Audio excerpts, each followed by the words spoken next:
Well, I'm very happy to be in your meeting today. I took some notes and it's written over here. I said the meeting is abundant. It's very fun and educational. And of course, it's very well organized and well planned.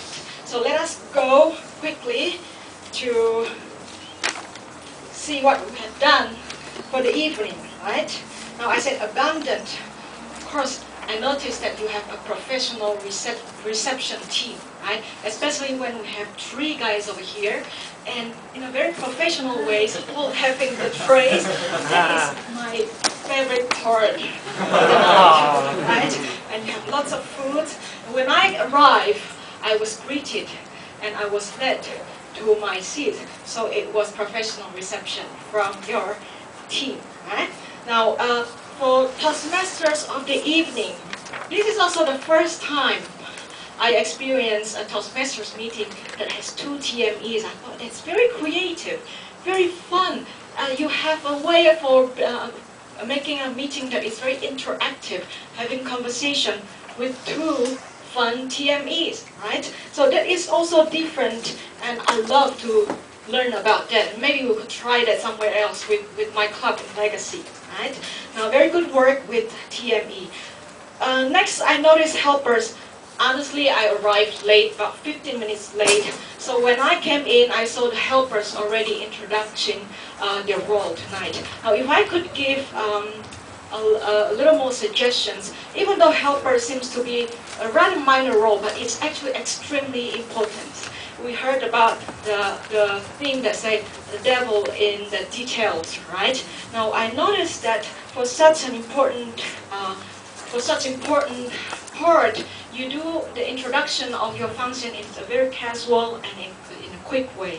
Now each of us as a speaker, if you are given 30 seconds or even 20 seconds, try to make the best use of your time, to practice how you are going to introduce your role in a very attractive and in very effective ways. So maybe you can, I'm not sure how is the custom here, but normally we walk in front of everybody and try to explain in a little bit more formal way. So trying to balance between the casual and formal.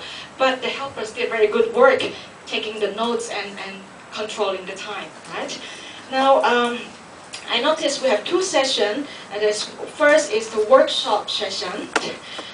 Very well organized and fluent presentation, of course, from Ziliang. He makes my work very easy today. I don't need to explain much about evaluation, right? So let me ask you one question. What's the purpose of evaluation? To help the speakers. Second and third purpose? Help speakers. Right? To help the speakers. So it's great to have such informative session. Perhaps our Toastmaster of the evening can explain to us a little bit, as some of the audience might not be aware why we have such session today. Why instead of having workshop for evaluation, not having the happy time session, right? I remember usually you have that. So it helped us to understand better why Ziliang is speaking to us today about the topic. Now, with table topic session master, it's very good because he has a theme set already, and it's very interesting, right? And it's very fresh in a way. I noticed that he prepared 4 questions, and he called upon 8 speakers. So it's a very good way to have a lot of involvements from all the audience today. And he also did very good work when he noticed that the time is not well controlled. He right away remind the timer that we need to control the time, right? Now, if I can get one more suggestion for the table topic sessions, maybe we call upon the target speaker first. Let's say, next question will go to Jeff, and the question is, can you share with us about your favorite color, right? So it doesn't surprise the target speaker too much, so in the way that you don't really need to re-explain the question again if somehow people kind of missed it, okay? So maybe there is one way that we could consider. Now we have 4 speakers today, very good balance between C-level speakers and A-level speakers. So you have beginners and you have the very advanced. You have members and you also have visitors, right? So that give us a different views from the variety of speakers that we could have. Evaluators, of course, since we have evaluation workshop, I noticed that you all explain about the strengths and the weaknesses that you notice. It is obvious that you pay attention, you listen very well, so you can give a more personal feedback to your speakers, and you also take notes and you give them suggestions. So that is very a good way of giving feedback and evaluations, right? And we also have a very detailed and helpful language evaluation from Jeb. So I believe we all learn a lot from the evaluators. Now, going back to evaluation time, I think it's always important for us to always remember to be positive, even though we need to bring up the negative side, but keep it in positive ways, right?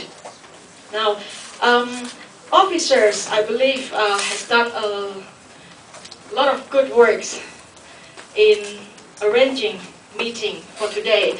I remember Linda invited me from early on March. I remember it was an email from March 3rd, and he kind of asked me to attend the meeting today, and I said yes. Then she said, okay, I will give another follow-up email on April 20th, and she really sent me an email on April 20th. So it is very diligent, professional follow-up, right? Something that you learned. If you one day graduated and you go to work, you want to know more about project management. And from Linda, I noticed that it is a very professional way of having such a thorough follow-up. So we have to give a very big applause to the officer team for arranging all that we have tonight, right? So give the big applause. My time is up. Well, overall, I really enjoyed the meeting, and this is my first meeting being a student clubs. Notice the biggest differences is you are very young, you are very lively, and you have a lot of fresh viewpoints. Something that I learned a lot from you tonight, right? You are very creative, you are very different from what us, the old-timers, maybe get used to. Well, it's very good to be general evaluators, and I learned a lot as well. So I hope to look forward to attend your future meetings. I want to return the control to the president or to the taskmaster VP. Thank you.